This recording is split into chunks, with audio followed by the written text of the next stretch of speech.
Hello and welcome to this second video in the Blender lighting and presentation playlist.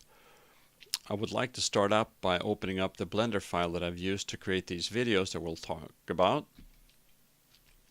And here you can see that we have two objects of interest pretty much. We have this red cube or red dice and this white one.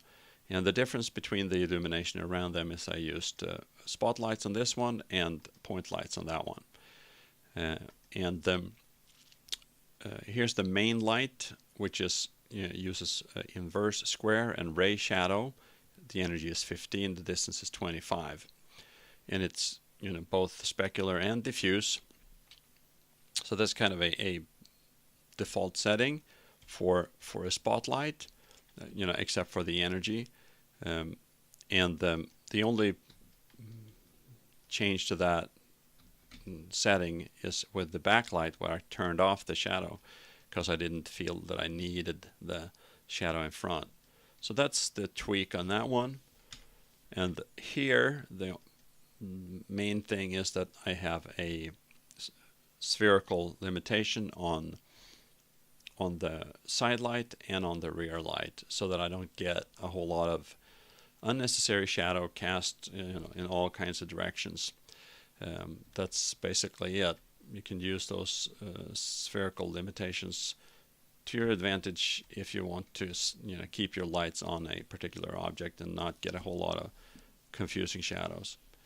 So that is the rig, and here's of course the hemispherical light. It's low, it's 0.31, which means it won't wash out the colors, and the rest it just kind of keeps the environment from looking too dark.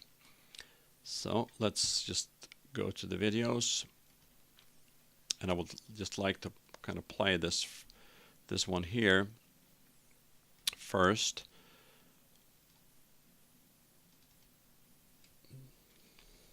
It's something we've already seen if you saw the first video, and this is just individual lights on that one, and a low hemispherical light on the rest. And this is just for comparison, so that what that looks like when you have the individual illumination on this one. It's all like that. And then we'll just turn off the individual illumination on this one. No focus on that, and I'll just play the hemispherical light only version of this. I'll turn off all the other lights, and this is only this hemispherical light.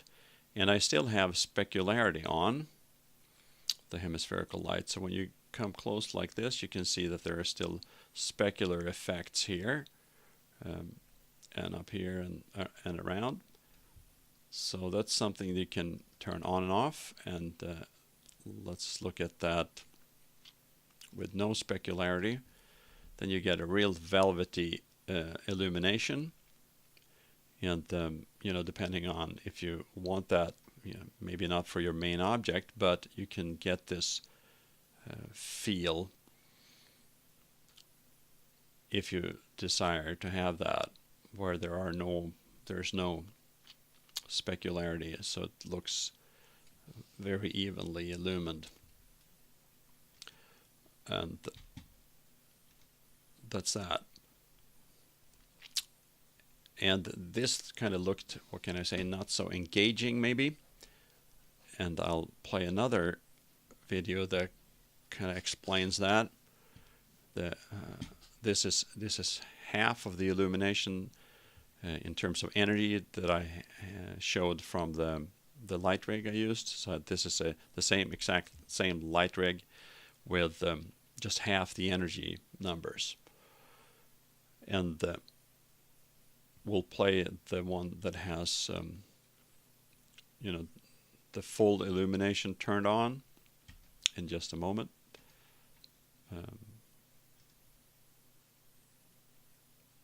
This one here. Same exact light rig, everything is the same, it's just that the energy is twice. So instead of on this one, the main light here is 15 instead of 7.5. So,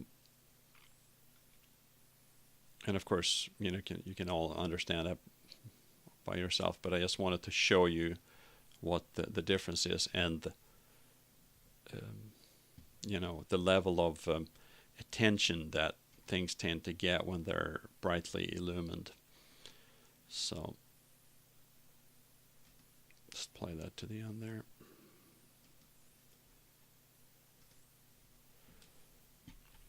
So let's look at the rig again, and I mentioned that I changed the energy on the lights, and if you this is something that, and look at this rig from the side. Now I'll talk about some of the, what can I say, Blender technical aspects of this, and that there are a number of things. And you can see that I've used several layers to lay this out, and I have, if I click on this layer, the third layer, that's where all the lights are. So if we turn on layer number 1 and layer number 3, then we have only these cubes and the lights.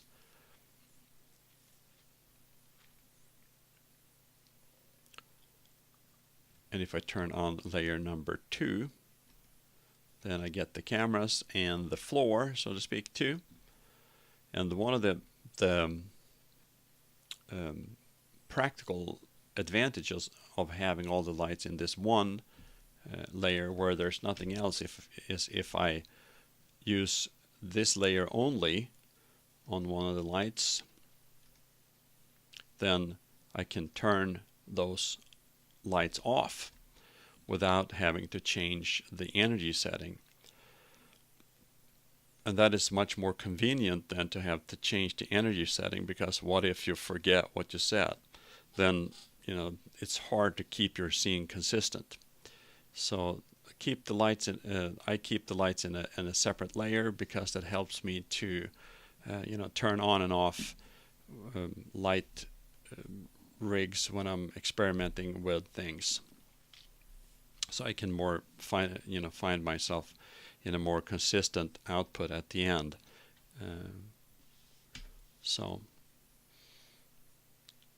And here, this one here is a cube that I scaled up in the XY plane, and I scale it down in the Z plane, Z direction. And I'm using that as opposed to using a plane. Look at this from the side now here. The plane, you see the plane there. And the reason why I rather used that cube is just because then I can find it like that. So we're not going to confuse these two guys together, but I just use this cube, and I'll either take or just accept the fact that I get a different type of horizon with the cube. It's like if we go back to this one here and just render that, then you can see that the horizon here has kind of a there's a band in the horizon. So since this surface here is transparent, you get somewhat of a horizontal effect of this. So that's that. And let's move on to viewing the rest of the videos. And we talked about how lower lights and brighter lights change the mood of the scene too, and it's the same thing as that, just lower lights. And here we have the hemispherical light, and the illumination around this one object is turned off, and only illuminate around the individual illumination on that one is turned on. And here, I think this is the one where I made a mistake in terms of I wanted this dice to sit on the surface, but because I was using stop there, and because I was using this the blue sky before, I didn't realize that I had my cube off the surface here. So now it kind of hovers, and which is okay if that's the effect that you want. But I wanted to have it to sit on the surface, so that the fact that I used this other sky before meant that I didn't realize that I had my object off the surface because the shadows were not as distinct.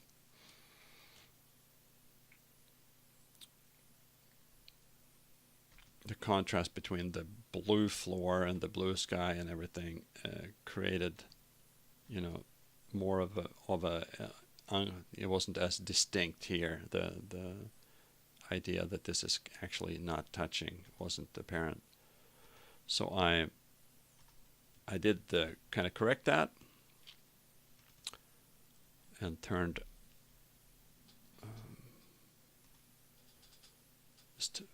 set the cube down. And here there's also more lights. There are lights on two of the dice, but and it's the same type of sky, but here it sits right on the surface. So that's something that could be, sometimes we manipulate objects and they don't end up exactly where we intended them to go, and that can be because we were working with a different type of light rig. We didn't see what was happening, and then we turn on like the high contrast light rig, and might have to re-render things. And I just wanted to play this one here with like all the lights on. Basically, this is the same thing with all the lights on with a blue sky.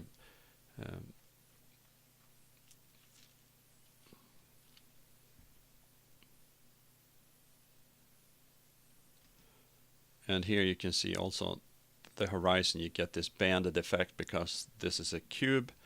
So the surface that is beneath the top surface, darkens it's not completely transparent. So you get this kind of, band in the horizon effect, which I kind of like. But you might want to just use a plane for this. So. And I explained why I want to use why I like to use the cube, because it's easier to find and I can live with this effect, and sometimes I actually like it. It just depends on what the requirements are. So those are some thoughts on light rigs, and just to try to recap.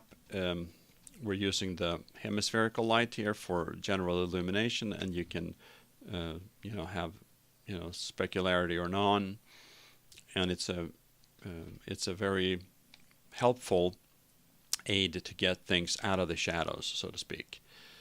And then we have the individual light rigs around something, which is much more, time consuming to create. You just have to kind of start to fiddle with it and figure it out and see how it goes. So it takes a lot more time to work with, but it also creates more dramatic effect.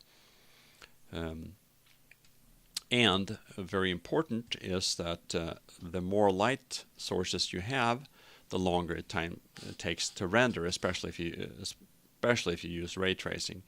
It takes more calculation to figure out all the rays that goes out from the lights.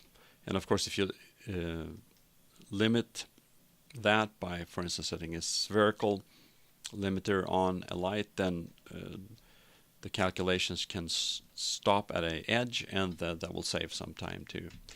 So okay, so those are just some thoughts on a simple light rig for a couple of objects, and what the different levels of illumination, what kind of effect they have on the scene as such.